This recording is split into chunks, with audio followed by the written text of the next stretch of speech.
for your mic. Ricardo? Hi, I'm Sherry. There we go. Okay. Thank Nice to meet you. And this is a very sensitive mic, so like if you whisper. Hello? It will pick everything up. Got Totally it. turn it off when you speak. Yeah. Sounds good. All right. So we're going to officially call the meeting to order at 4:04. We're going to start with Pledge of Allegiance. Our future student board member, Charles Steerman. No, Just stand wherever it's fine. Okay. I pledge allegiance to the flag of the United States of America and to the republic for which it stands, one nation, under God, indivisible, with liberty and justice for all. Thank you. Okay, so real quick, closed session report, discussed personnel issues, gave direction. We do have an announcement.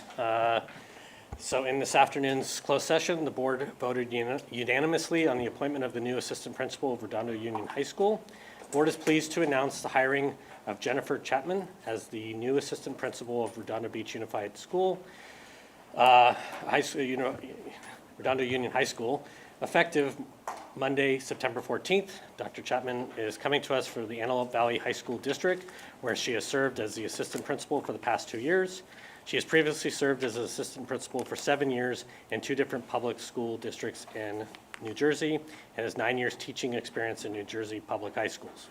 Dr. Chapman earned her undergraduate degree in music business from New York University, and she earned her master's degree in educational administration and her doctorate in sociological and philosophical foundations of education, both from Rutgers University. We look forward to welcoming Dr. Chapman to RUHS and RBUSD in this new role as assistant principal. Congratulations. All right, Charles, let's take a walk over to the podium real quick. The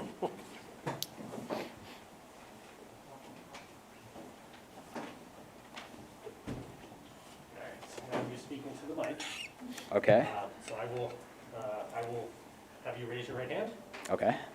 and say, I I, state your name, Charles Steerman, do solemnly swear do solemnly swear that I will support and defend that I will support and defend the Constitution of the United States the Constitution of the United States and the Constitution of the State of California and the Constitution of the State of California against all enemies, foreign and domestic, against all enemies, foreign and domestic, and that I will bear true faith that I will bear true faith and allegiance to the Constitution of the United States and allegiance to the Constitution of the United States and the Constitution of the State of California, and the Constitution of the State of California, that I take this obligation freely that I take this obligation freely without mental reservation without mental reservation or purpose of evasion, or purpose of evasion, and that I will well and that I will well and faithfully discharge the duties and faithfully discharge the duties upon which I'm about to enter. upon which I'm about to enter.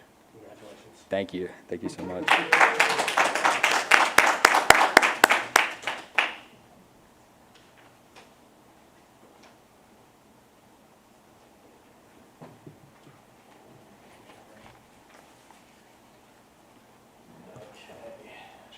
He's going to introduce his parents. Of That's course, okay with you. absolutely. Okay. I'd like to introduce my parents in the back. One is Sherry Kirilski, and she is my mother.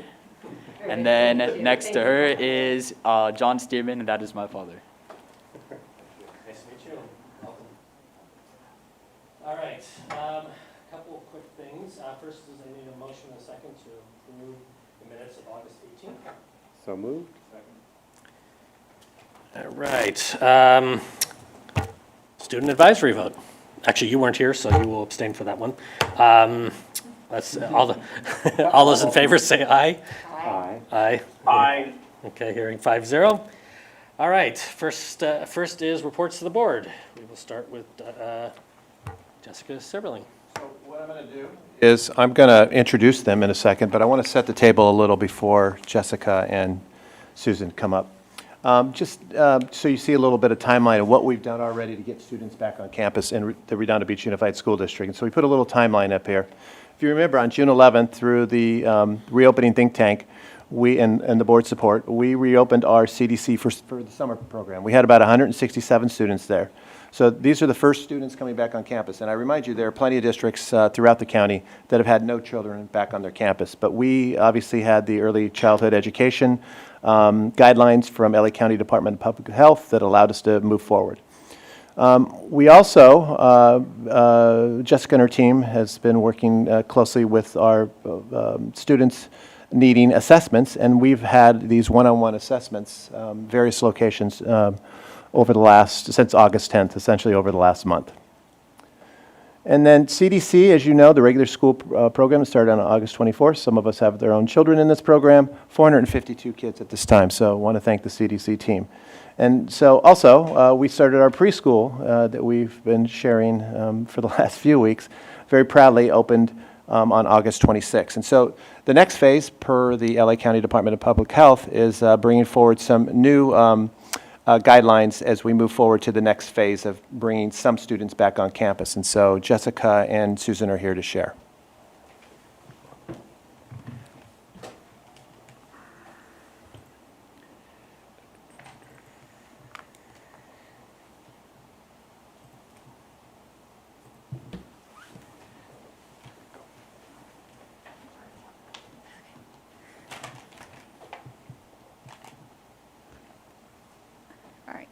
Thank you for having me today. So as you are aware, on September 2nd, the Los Angeles County Department of Public Health issued its next set of guidance. As you know, they come at us quickly and rapidly, and we are trying to adjust and be flexible as we go through this process. And but the great news for the announcement on September 2nd was that we are able to bring students for in-school services in small cohorts, and they are targeting students who are what they deem the most vulnerable, including students with individual education plans, children who are English language learners, and homeless foster youth.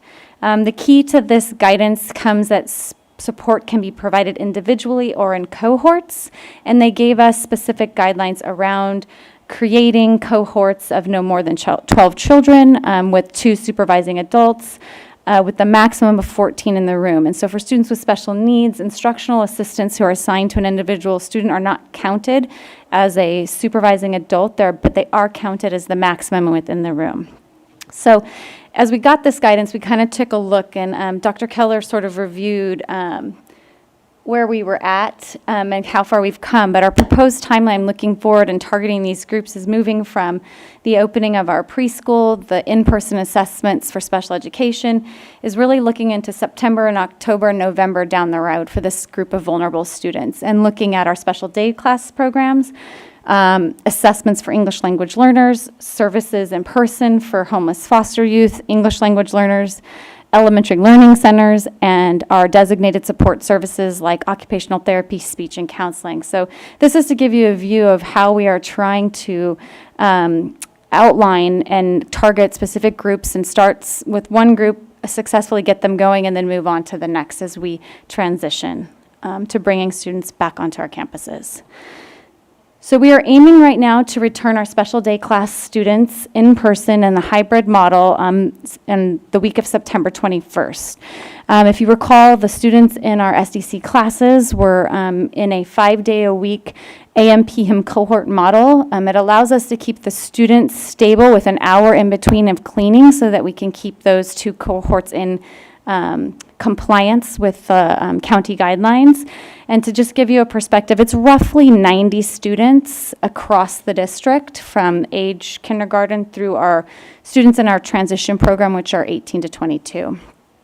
We have 3 elementary classes, 2 at Lincoln and 1 at Jefferson. If you recall, that's the clinic. The behavior clinic is considered a special day class. There's roughly 26 students across those 3 classrooms. At Adams Middle School, we have 2 classrooms with about 17 students. At Redondo Union High School, we have about 2 classes with 24 students. And the transition program has 2 classes with about 25 students. But remember, we are still in the process of polling our parents to also find out who would be choosing 100% online. So these numbers are rough estimates. They could go down if students choose. We do have a teacher who is set and slated to take our special day class students. She's a certified special education teacher, and she's ready to take the class across all levels that choose 100% online. And then we look past September and we start to look into October. Our principals are going to start over the next month leading discussions with our special education teams to target designated support services that for students that are really struggling to access virtual services. So virtual teletherapy like speech, occupational therapy, and counseling, and building out that time in that afternoon cohort where they can receive individual services or build a cohort where they can get multiple services with that, remembering the 2 supervising adults in the room. And then following that, at the same time, targeting sort of our youngest learners with disabilities in the elementary learning center support, and really looking at how we can provide for those who, again, are having difficulty accessing online. We do have quite a few students who are doing quite well with IEPs online and progressing, so we're really trying to hit hard on those students that have difficulty accessing it. And then I'm going to let Susan talk about English language learners.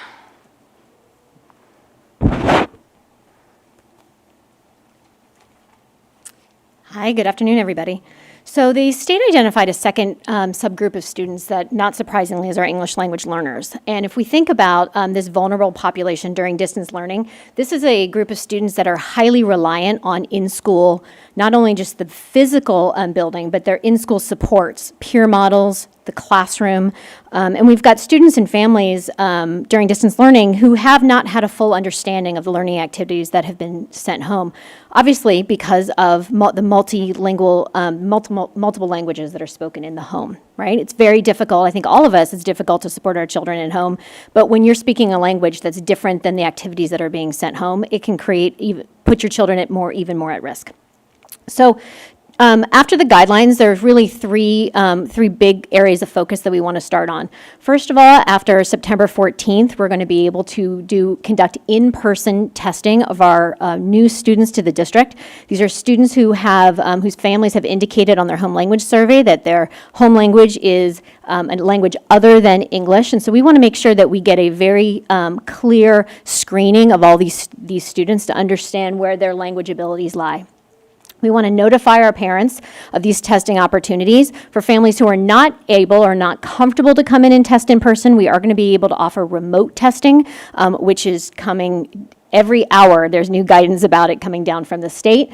We'll complete all initial language proficiency assessments within the governor just signed a 45-day extension, so now we have 75 days to pull these kids in and work with them, and then we're going to be able to offer the remote. At the same time, we want to meet with our DLAC. This is our District English Language Learner Advisory Committee. And this was a key group for us. I'm going to speak to later on in the board meeting. This is a group that provided us a tremendous amount of feedback about what was working and what was not working in the spring and what their families need in terms of supports. And so we want to make sure we convene with them again and find out what would work best for them before as we start planning our in-person services. And then finally, next week, we're going to convene a team of English learner specialists across K-12. We've got teachers at elementary, middle, high school. We've got our English language learner counselors. We have administrators. And we're going to come together and we're going to kind of look at the guidelines, and then we're going to look at the best practices from the research that's out there so that we can create a reopening protocol for these students that best meets their needs without supplanting what they're currently getting. We want to supplement, we want to add to and make sure they're getting all of the English language lessons that they need. And Dr. Toronto is going to talk about our third vulnerable population group. All right, good afternoon. Often you think because we live in the beach community that you don't have homeless and foster youth. However, we do. Although it be not a large number, we do have students who qualify under McKinney-Vento because they lack fixed, regular, adequate nighttime residence. And so these are students or families that are sheltered or living in shelters. They're doubled up, or they're unsheltered, or they're living in a hotel or motel. And so there's a lot of implications to that, not just with their education, but with their medical and mental health. And so what we want to do is we want to make sure that we provide a supportive environment for those families who may qualify for homeless or foster youth by contacting them, making sure we have up-to-date information, so verifying all of their phone numbers, emails, so that we can reach out to them and see what resources do they need. We want to provide all necessary school supplies to them so that students are starting off on the right foot, that they have pencils, paper, notebooks, backpacks, schedules. We want to make sure there's equitable access to all school activities, whether they be online or in person, including GATE, before and after school programs, extracurricular activities, special ed services, and free and reduced lunch.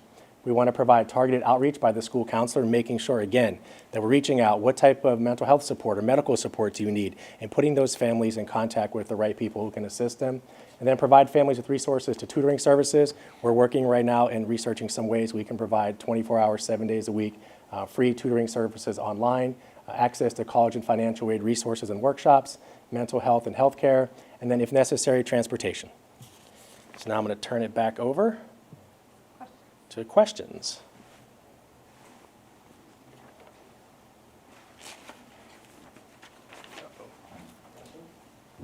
I have one. Dr. Toronto, before you sit down. For the foster and homeless youth that you're saying providing services, we're already making sure they have access to technology. Yeah, in order to absolutely. get this. So we've already done that. Absolutely. In fact, today, Derek and I spoke. We have some families that are requesting Wi-Fi hotspots. So we are confirming with shelters or wherever they are staying that if they do have Wi-Fi or if they need a boost, we're trying to work with those families to provide whatever they need technology-wise, and obviously including the one-to-one device so they have access to all content.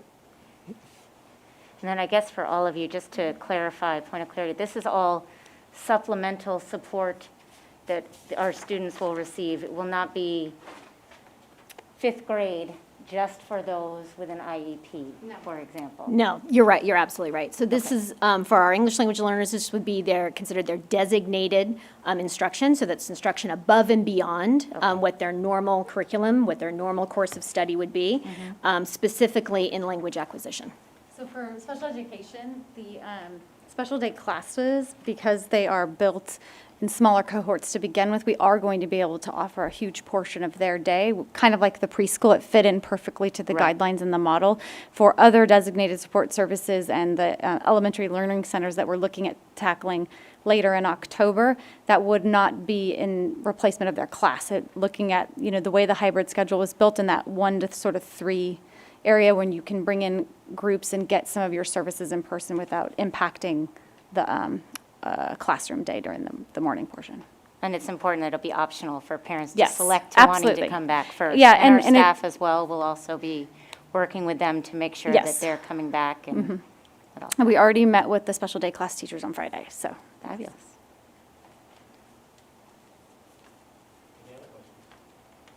Hey, President Steerman, I have a question. Can you hear me? Yeah, I wonder if you could comment as to the money side of this. If there's opportunities for some grant funding, if there's any CARES Act money left, is this all, hitting us in the wallet as far as the district goes? I just think it's great we're doing it. I think we have to do it. I think it helps us stand out among our peer districts to provide these kind of services for our population. But could we maybe speak for just a minute on the money side? Hi, Mike. This is Annette. As we've discussed, our finances for special education, general education are, we're held harmless. So we're using our general fund to provide services to these special populations of students. And it is no more a cost, I think, expenditure than we would be providing for them in a non-pandemic environment. So the extra expenses that we have incurred with the plan to bring students and staff back in person. So for instance, the plexiglass screens, the signage, the additional cleaning is not particular to these most vulnerable populations, but we will be using all of these components when we bring back larger numbers. But they're just the first because they are the most vulnerable.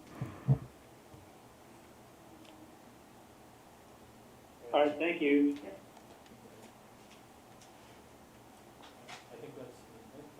Thank you, guys. Thank you. All right. Moving on to our first report from our new student board member. Charles. All right. Today I don't have any specific reports, but I just wanted to say that I'm excited to work as your new student board member. And I will be typically bringing back information from ASB from the high school and seeing how we're going to approach to dealing with online learning and how we're going to get events done and anything that has to do with funds for the school. So thank you. Welcome again. Dr. Keller. Welcome to Charles. Just so you know, Charles has a much fancier pen than any of us have. If it comes up missing, you know where it's at. All right, so let me get started here, and I will get the PowerPoint set up because I'm going to share with you where we're at each school site as we do every year. First of all, thanks to everybody for a great start of the school year. Given we're in a pandemic, we cannot thank our staff enough, our students enough, our parents enough, and everybody in between. Just really supporting and coming out with very high expectations, and you'll see it in some of the pictures I'm going to show you in a little bit. Just kind of, starting strong. That was our goal. I have some information. This is from, Dr. Alpern, Dr. Wesley, and Ms. Cho. Just updated information. Professional development from the Ed Services team continues. We have baked in professional development time every week for elementary, middle, and high school to have our teachers continue to grow and learn with technology, curriculum, and everything that is involved in this distance learning experience. So I want to thank the Ed Services team and our teachers that are hustling and making it happen for kids each and every day, and of course our administrators who are supporting them. All campuses and offices are supplied with masks for employees and visitors, as well as plexiglass screens placed in high traffic areas, and you see those throughout our district. All visitors and employees engage in health and wellness screening before entering any of our facilities. We've got that protocol pretty down to a science. And so I want to thank our staff that are personing the front offices and making sure, because it doesn't matter what your position is in this district, you get stopped and have to show your screen and get your temperature checked in many cases as well. Federal government extended the meal program. Dr. Alpern shared this in her Friday update, allowing us to serve free breakfast and lunch daily to any and all of our students, which is great news. That number continues to be a pretty significant number that is being served. Employees are reminded to sign up for their health benefit plans before September 10th. I know Dr. Wesley is pushing this nonstop because we're transitioning over, and it's a pretty fluid, I would argue, pretty easy process to do online. It took me about 15 minutes to do it, so it should take most people 8 minutes if they spend the time doing it. And then HR is working closely with IT. This is probably one of those issues that throughout the South Bay I've heard has come up, but basically substitute teachers, for our teachers when they're out, and how do they access WebEx or Zoom meetings. It's a little trickier than a lot of people thought, and so I want to thank Dr. Wesley, the team, IT, and of course the principals and teachers working to make that happen. Just another, just another hurdle in this whole pandemic and distance learning experience is, how do we transfer that experience to a substitute teacher who sometimes our substitute teachers are not as gifted, obviously, as some of our teachers when it comes to technology use. And then we are working on an employee wellness program that all employees would be able to participate in remotely. Dr. Wesley started that last year with 3 schools, I believe, and we're going to continue to branch that out. And there's no time like the present to improve employee wellness. Want to remind you, back to school night events, or back to school events, are elementaries tomorrow, middle school September 17th, and the high school, including Dreisler, is October 1st. Did want to share with you the Race and Equity Committee, connected with Marvin today, Marvin Brown, the assistant principal at the high school. We now have 144 people who've asked to be part of the committee from the parent side. Obviously, our union leaders are helping to select representation from their group. But the 144 is very different when we did the ensuring safety proactively, the safety committee. We had 26 people apply compared to 144. So obviously this is an issue that resonates in our community and happily resonates in our community. And wanted to show you, first week, doing it a little differently this year, and you'll figure it out. First of all, I'm going to go by school by school by school and give you what they're focused on this year. And want to give you credit to the team, give the team credit for this. Start strong. I think that was always what we were shooting for. We knew that the spring closed in the end of the year, closed a little, not as well as everybody had hoped, but we knew that coming out strong would be the best approach. And so Alta Vista focus will be keep families and students connected to school and the implementation of research-based instructional strategies through distance learning. And there's our principal, Dr. Hillier. There's Ms. Moore. Even though we are at a distance, we continue to make our connections stronger than ever, and our endurance, stamina, heart, and resilience will lead us to success. You can hear all the principals, their own individual quotes in these. They make them themselves, for sure. At Bernie, Ms. Bascarone, Bernie will focus on targeted intervention strategies to support success for every student, in addition to supporting the emotional needs of our Bobcat community. Mr. Winkler's not in the picture, which is interesting because if there's anybody who loves to be photographed out of our group, it's Mr. Winkler, almost too much. We are focused on making meaningful connections between the students, families, and staff. With this connection, our goal is to use multiple distance learning tools and resources in order to meet the academic and socio-emotional needs of our students. Oops. Lincoln, our newest principal, Ms. Nakayama. Lincoln is focused on socio-emotional learning, re-engaging students, and building student literacy. She's doing very well, by the way. We cropped this picture a little. There's a whole story there. That's for another day. This year, the entire Madison family, you can figure it out. The entire Madison family will focus together on building connections with children, families, and our local community to support all children in learning and build strong network of resources. Our goal is for every comment to belong to our family, with the support needed to achieve their dreams. And there's Dr. Cash.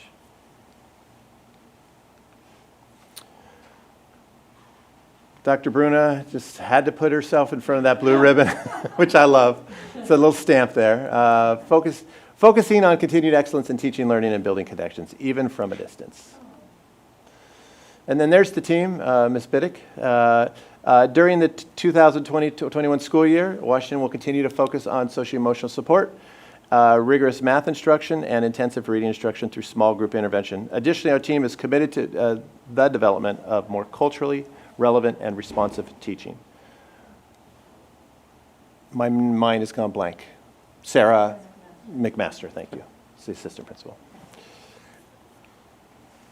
I like this one, short and sweet. And you got Andrew and Lisa there, Lisa Veal. Adams is focusing on student engagement, strengthening instructional practices, and getting back to great teaching and learning together. Our other middle school, he's Dr. Erickson, by the way, now. I think it's official. I don't know if it went to HR yet. Did it? Yeah, I think we're like 2 weeks away, but I think this is his outing right here. Coming out. Paris Middle School's mission is to ensure continual growth in every student's learning and academic achievement while promoting responsible citizenship.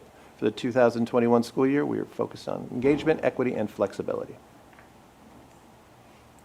Mr. Brandt over at RUHS, are you distance learning? We are. Connected, active, responsible, equitable, safe, RUHS cares. I think that's is that in the alumni room?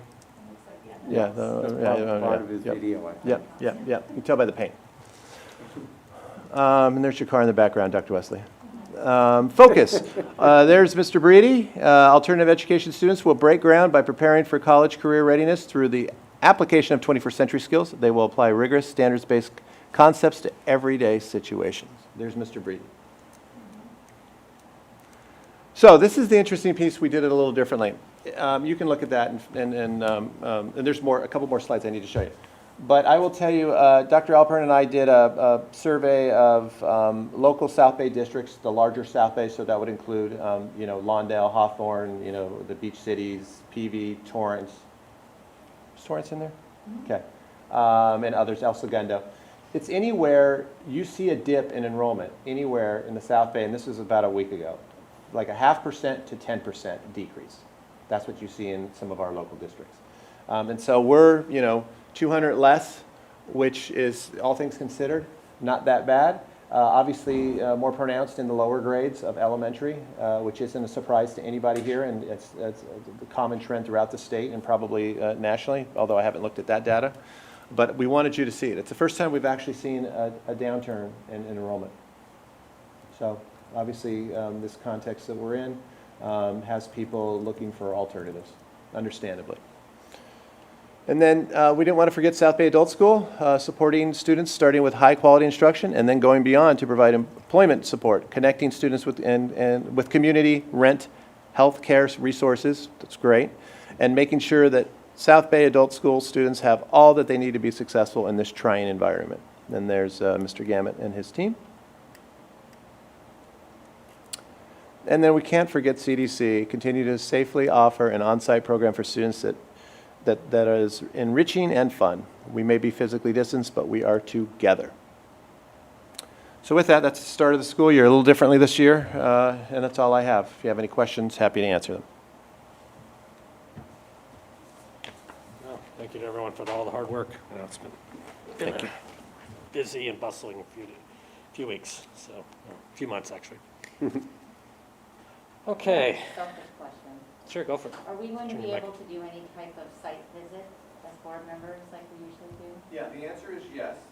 The answer is absolutely, let's do it. It's just, what I want to do is figure out a way to somehow be inclusive of those of whom that are working from home and doing it well. Right. So I got to just find the balance with the principals. So we just agreed that we would get the year started and figure out what works. But our teachers will love seeing you on site or pop into a room or what have you. So I just want to be equitable in that time. Well, we can Zoom pop too Yeah. if needed. Be great. Okay. All right. Next up, the hearing section. I don't have any advance written requests. Ricardo, do we have anybody downstairs? No. Okay. So we will move on to opening the public hearing regarding the Redondo Beach Unified School District Learning Continuity Plan, otherwise known as LCP or LCAP. Any public comment or actually just some clarification from Dr. Bonds?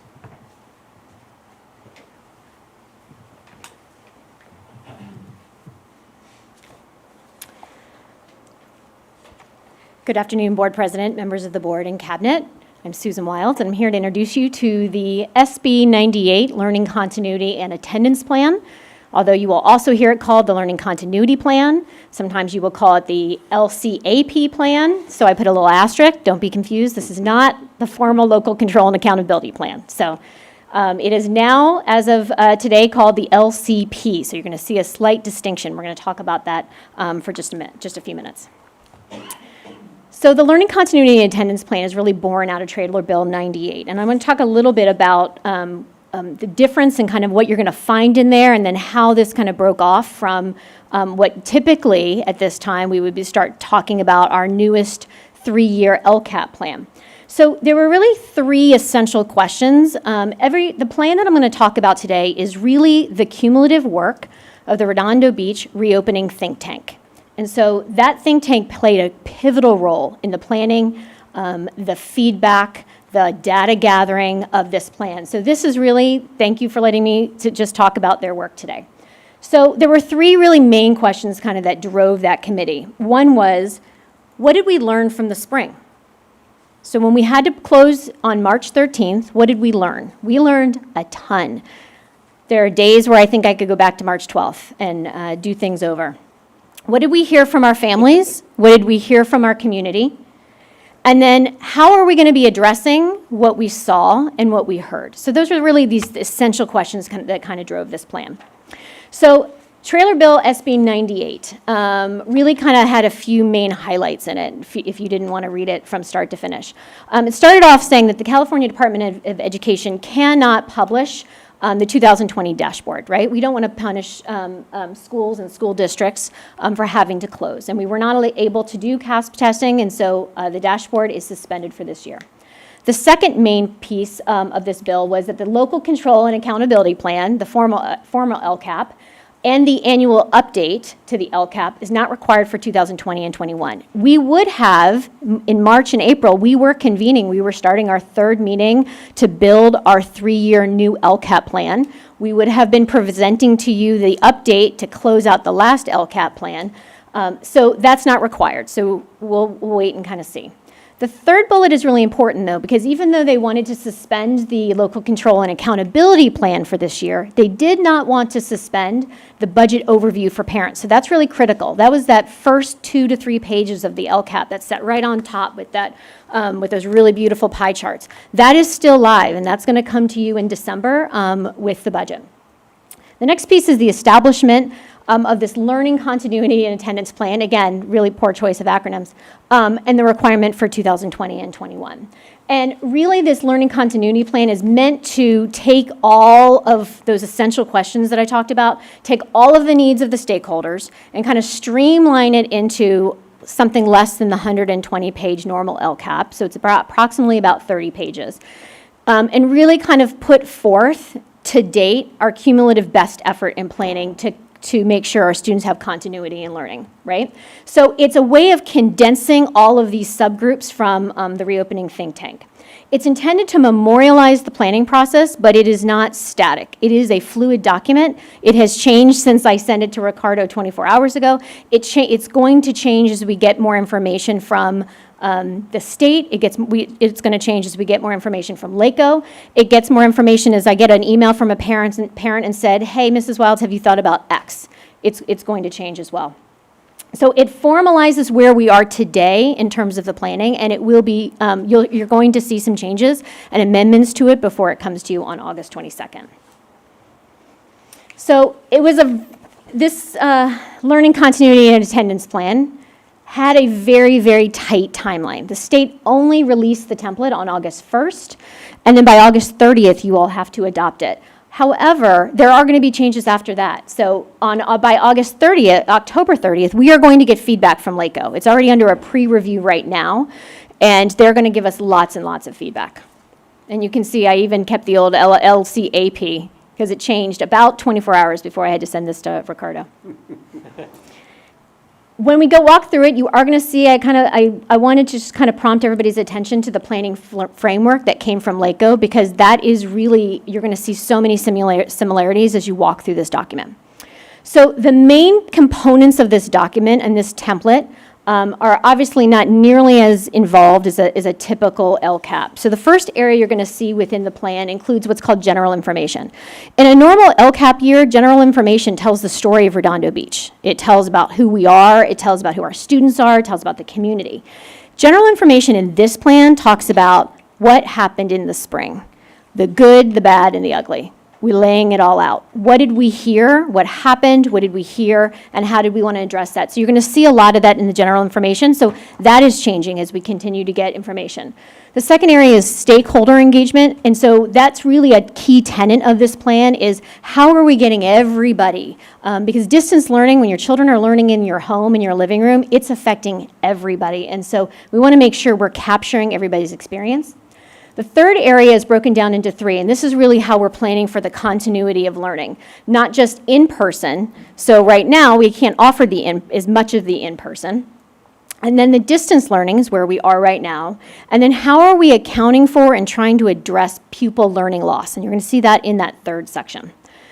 The fourth main section, the mental health and social emotional well-being. What are we doing to make sure we're tackling that different than we did in the spring? We were able to plan for it, so how is that looking different? How are we reaching out to our families and making sure, and this is where you're also going to find the attendance piece. And so that attendance piece is really, really critical in the initial name, the Learning Continuity and Attendance Plan, and this is where you're going to find it as well. The state, it was really clear that we needed to have a plan for not only what does attendance look like if a student can't be in a seat and raise their hand to say here, what does that look like in all the facets of it? School nutrition, and then the final area is increased and improved services for our unduplicated pupils. And so that last section kind of goes back to what Ms. Silberling and Dr. Tronto and I talked about earlier, and you're going to find a lot of information there as well for our unduplicated students. So similar and different, in a normal LCAP plan, you're going to see actions and services. And those actions and services are going to they're going to be linked to goals, and those actions and services are going to have fairly complex explanations, and they're going to be tied to money. And then in the plan, it also ties to a funding source. In this plan, this is a lot more fluid. So you're not going to see, you're going to see actions and services. They don't have the, they don't give us the space to give us a long explanation, and they're not asking for exactly what funding source. And so that's been really a fluid part of this plan as well. It includes our learning loss mitigation. It includes low-performing block grant. It includes supplemental funding. It includes general funding. It even includes, there's some actions and services here that we really felt we wanted to target federal monies for. So several of the actions you're going to see, when you look through the actions and services, they're not all just the money from learning loss. They're not all from supplemental. They're going to be, they're from several different funding sources. And so that was really kind of important to point out. The template that they've provided only wants actions and services in 4 areas: in-person, distance, learning loss, and then there's a 4th area, which is the catch-all. So if you had an action, for example, related to mental health, and mental health doesn't have a place, you put it in additional actions to implement the plan. And then you can kind of link it back to where it is in the plan.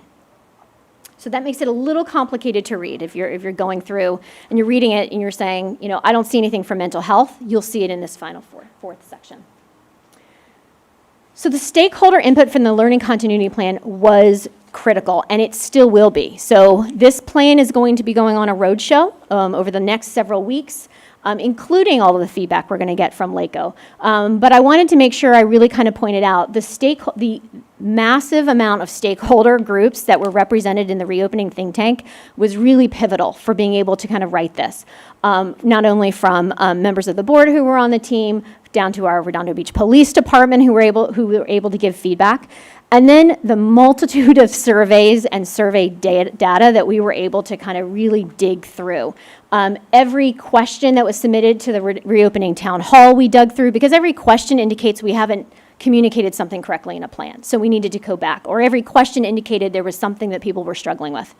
And then the next roadshow this plan is going to be going on will be to our RBTA Parent Advisory Group, and then we're going to take it back to our District English Learner Advisory Committee so that they can give us more comment and more feedback to make sure that we're meeting their students' needs.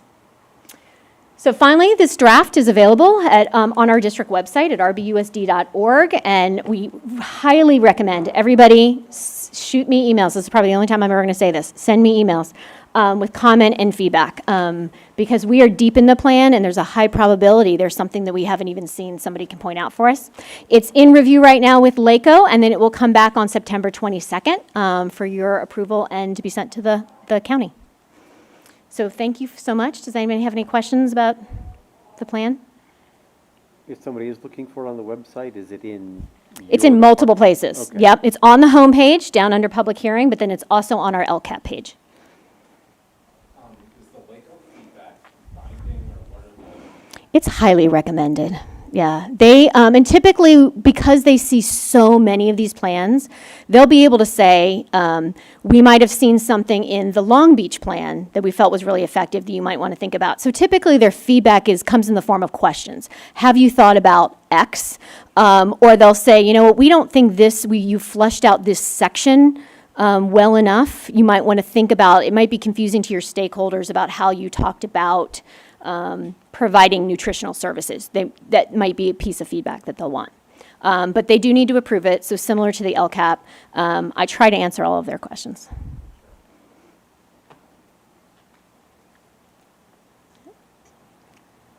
Thank you.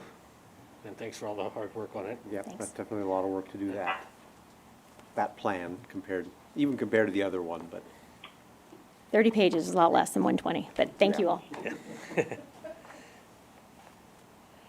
All right, so we are now going to close the public hearing. Can I get a motion and a second to close the public hearing? Second. Okay. Student advisory vote. I second as well. All those in favor say aye. Aye. Hearing 5-0. All right, moving on to general consent calendar. Is there any items that anyone would like to pull? Not from you. Hearing none, can I get a motion and second to approve 10.1 to 10.12? So, Moved. Okay. All All right, all those, student advisory vote. I second as well. So it's, I would be perfect. All those in favor say aye. Aye. Perfect, 5-0. All right, moving on to action items. Actually, I realized we jumped over communications. I don't know if our union partners are here. If they are, if someone wants to bring them up, great. If not, we will continue on. Let's move on to action items in the interim for 12.1. Can I get a motion second, please? Second. Dr. Alpern? Yep.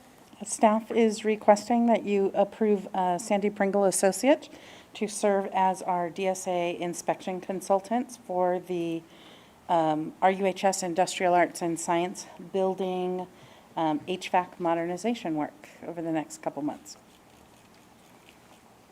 Any questions? He was there for the original reconstruction of that building, wasn't he? He was, Okay. yes. Okay, hearing none. Student advisory vote. Aye. All those in favor say aye. Aye. Aye. Hearing 5-0, motion carries. Moving on to 12.2, motion and second for resolution R 20-21:05, reduction or elimination of classified services. Second. Dr. Wesley. This is a recommendation to approve the reduction of a child nutrition services office assistant position. Since we're no longer collecting cash or coin, we no longer need this position since that was the primary function of this position. However, the employee has bumped into an open position at Adams Middle School. So staff is recommending that you adopt this resolution. Any questions? Hearing none. Since this is employee, we won't worry for you, Charles, on this one. All those in favor say aye. Aye. Aye. Aye.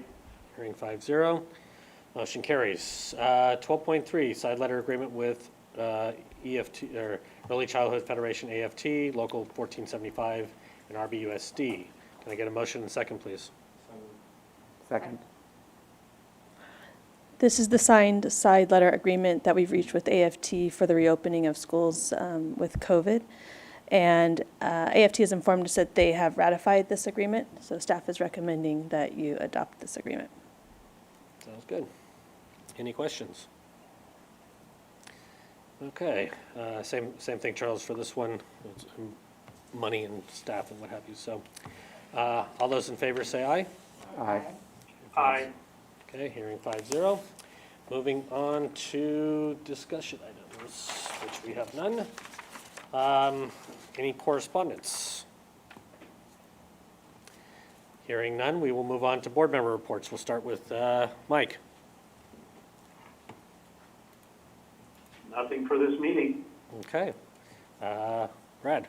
I've been missing all the back-to-school events. I really do miss those site visits and all the in-person stuff we do. The only thing of note, I've been listening in on a lot of the calls that we've had, the government calls that they've got. The one interesting thing that I saw asked, because right now they're not planning even on accepting waivers for elementary school, one of the districts asked and said, what about K through 2 as your first start for waivers? And they said, oh, we didn't think about that. We'll get back to you, so it's possible we may hear something about K through 2 waivers before we hear about K through 5 waivers. Yeah, and just let me just add to that. If you do, you likely will hear they'll bump it up to 3 because most districts have class size reduction K3. So they might just go up 1. And then 4th and 5th, most districts increases a bit. And that's what I'm hearing too. That's it? That's it? Okay, thank you. David. Raymer. I just want to echo what Dr. Keller said. A huge thank you to all the staff, the teachers, the parents, and the students who have really all had to pull together to make all of this work under really stressful circumstances. Certainly enjoyed visiting CDC over the summer and getting to see our special ed preschool. That's really amazing. I don't think we can point out enough what courage and confidence it takes for us to even be sitting in this boardroom, let alone opening up for our most needy population. So I applaud everyone for being willing to get in a room, figure it out, and make it happen. And to all of the students who are figuring out how to get online, to especially at the secondary level with 6 different teachers and 6 different classes, that's no easy feat. And people have been doing it, and we appreciate that, and appreciate the teachers who are in both school and working remotely from home. It's really, I'm proud to be a part of that. Also, I think it's fantastic we're still offering the breakfast and the lunch for free of charge to any Redondo Beach students, so help spread the word on that. And I am looking forward to being able to see everybody in person or virtually anyway, so thank you. Thank you. Echoing Raymer's comments, it's remote learning is tough. It's been a very long road. I know I can't say my kid hates his 5-foot commute to school, but I know it's parents have become teachers, and teachers are having to learn how to become teachers remotely and trying to manage. I've sat in and watched a couple just 5-10 minute blips of class, and it's hard. It's hard enough to manage kids in the classroom. It's even more so when you've got kids and they're fidgeting and jumping up and doing other things. They're there 1 minute, gone the next. So, kudos to the staff. Everybody has worked really hard, and made the beginning of the year really strong. And so, thank you to everyone. One thing for Sure. PTA, sorry. No, for it. Dr. Wilds and Jessica Silverling are going to provide tips for distance learning free of charge to anybody in 33rd District PTA and Redondo Beach. Redondo Beach PTA is putting this on as well. 7 p.m. September 15th via Zoom. If you'd like to register for it, again, it's free. You can go to 33rdpta.org or rbpta.org. I'm sure you're getting inundated with that. But those are supposed to be a 1-hour takeaway of how we can support our students in distance learning. And I'm surprised you got to watch a class, because I don't get to go anywhere near classes. I am locked out of every room, so. I've hovered from afar, but more so just to make sure everything was going. But the teachers have done a fantastic job of corralling kids and getting them focused. And I can hear it even through the walls. I can hear going through things, and I always know it's going well when I ask my kid what he learned today. He said nothing. That means that he's actually learning something. So, but moving on to calendar of events. We will be back here again in 2 weeks, 4 o'clock open session, also available online and via YouTube. The 28th of September is a local RBUSD holiday, and then our future October 13th and 27th, we will be back here again, same time, same station. So, any future agenda items? Hearing none, can I get a motion and a second for adjournment? Second. Thank you. Student advisory vote. Aye. All those in favor say aye. Aye. Hearing 5-0, we are adjourned.